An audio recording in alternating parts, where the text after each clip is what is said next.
Bueno, seguimos acá en Panorama Político hablando de este tema tan apasionante y tan grande, que hay tanto de qué hablar al respecto.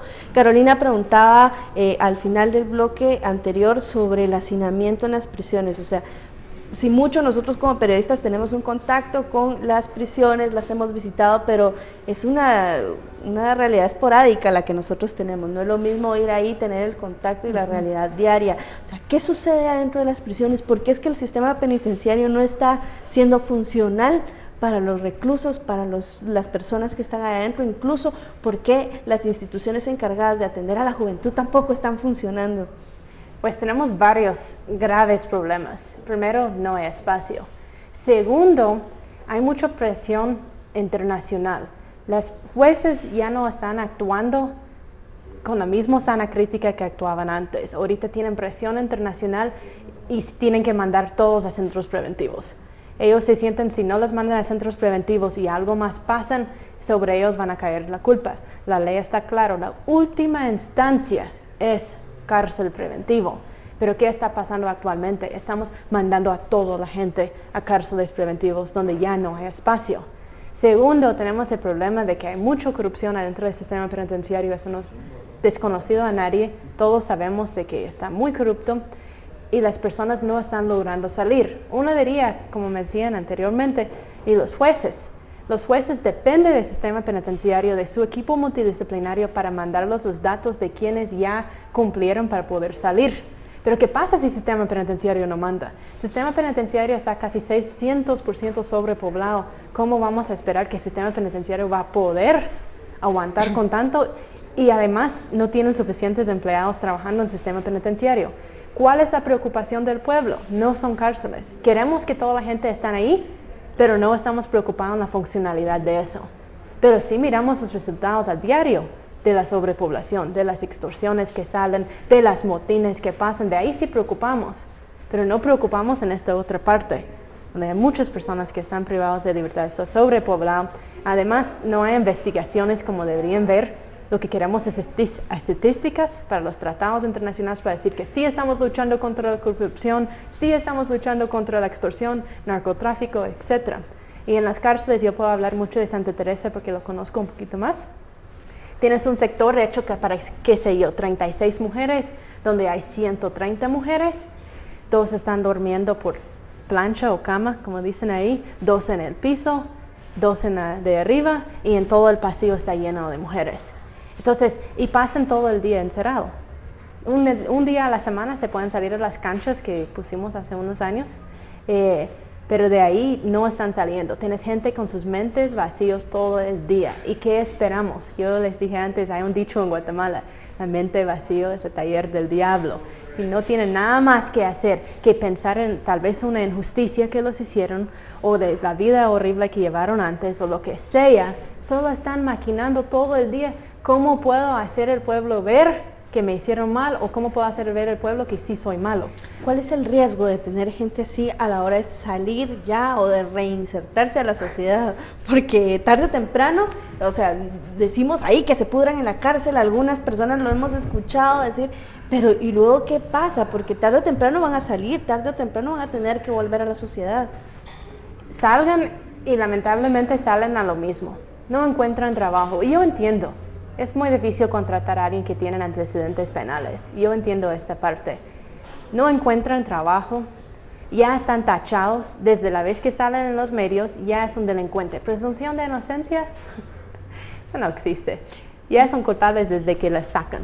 Y es que finalmente estamos hablando que el fin de las extorsiones fuera meter a la cárcel a quienes están detrás, y que esto solucionaría o solucionara el problema, pues qué bueno fuera, pero al contrario, estamos viendo que desde las cárceles están operando estos grupos, están buscando una forma también de generar una ganancia para sostener a su familia, porque no tienen una oportunidad que les dé las autoridades penitenciarias para que ellos puedan ser autosuficientes, incluso estando dentro de las cárceles, para aprender un oficio por lo menos, para que al salir de la cárcel puedan ponerlo en práctica y generar una ganancia de esto. A ver, Verónica está acá por una razón muy especial. Creo conscientemente que todos los que estamos en esa mesa, bueno, al menos de acá para acá, de los reporteros de la redacción, o sea, ella es quien más ha trabajado estos temas de niñez, de adolescencia, el tema de seguridad, de justicia y toda esta situación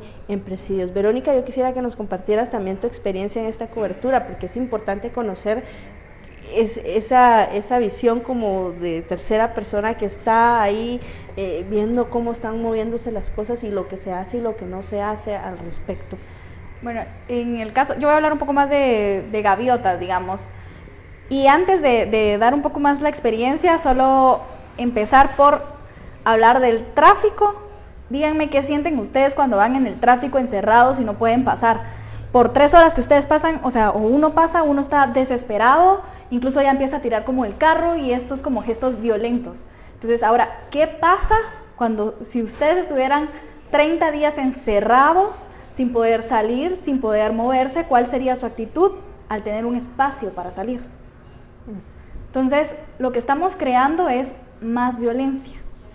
Digamos, habían en las redes sociales miles de comentarios que se hacían, digamos, sorprendidos por estos hechos, cuando nosotros mismos en el carro, sin estar o haber pasado una etapa de violación, o estar con hambre, o incluso a veces en el tráfico nos agarra, pues, ya no aguantar las ganas de ir al baño, o tener un poco de hambre, y ya esto nos desespera, nos pone de mal humor, nos pone enojados. Pero ¿qué pasaría si todo este tiempo es prolongado?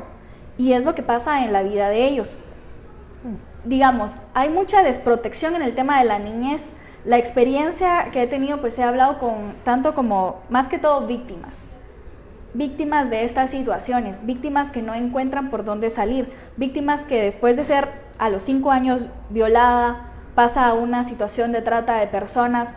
O sea, ¿cuál va a ser su visión de vida? Su visión de vida es querer morir. Entonces, o sentirse muertos desde ya. O sea, lo que sucede es de que nosotros a los 18 años, como decía Ashley, o sea, ya tenía una visión de querer comerse el mundo, querer esa ilusión aquí en Guatemala de graduarse. O sea, ustedes que pensaban a los 18 años, 17, y era parte de lo que decía Sara Oviedo, ponernos en esos zapatos, tener esa capacidad de empatía, de pensar más allá digamos, de qué queríamos a los 18 años, a los 17. Sin embargo, ellos esa oportunidad no la tuvieron. Y es que también es como muy fácil decir desde nuestra comodidad, desde nuestras oportunidades, el que quiere puede, se pueden hacer las cosas, uno decide sobre cómo cambiar su vida y no seguir ese estilo de vida. Si tus padres fueron pandilleros y solo te enseñaron a drogarte, a matar, a violar, a extorsionar, o sea, es fácil decidir en algún momento de la vida, yo no quiero hacer eso. Pero realmente cuando las personas solo conocen ese estilo de vida,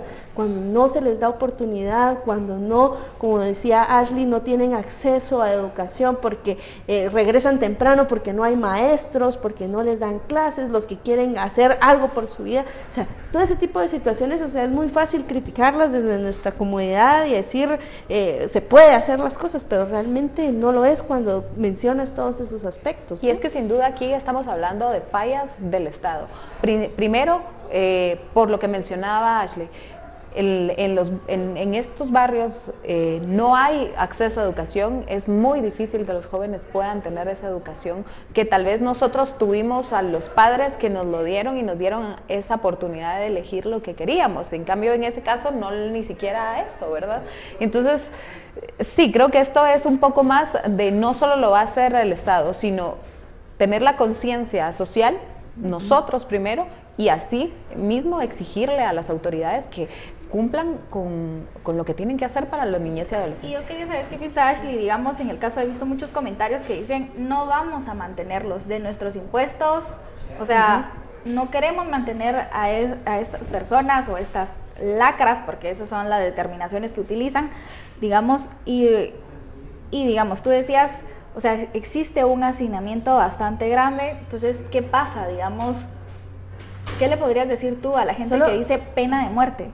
Bueno, ese tema será otro que toquemos en el siguiente bloque porque está muy interesante. Yo solo quisiera cerrar con algo que decía Carolina, que es responsabilidad del Estado, y eso quiere decir que el Estado somos todos, sociedad, iglesia, centros educativos, todos, absolutamente todos. No se puede culpar únicamente al gobierno, tampoco se puede culpar únicamente a los padres, que también han sido parte de este círculo vicioso que jamás va a acabar si no le ponemos un alto. Vamos a un nuevo corte comercial y regresamos en breve.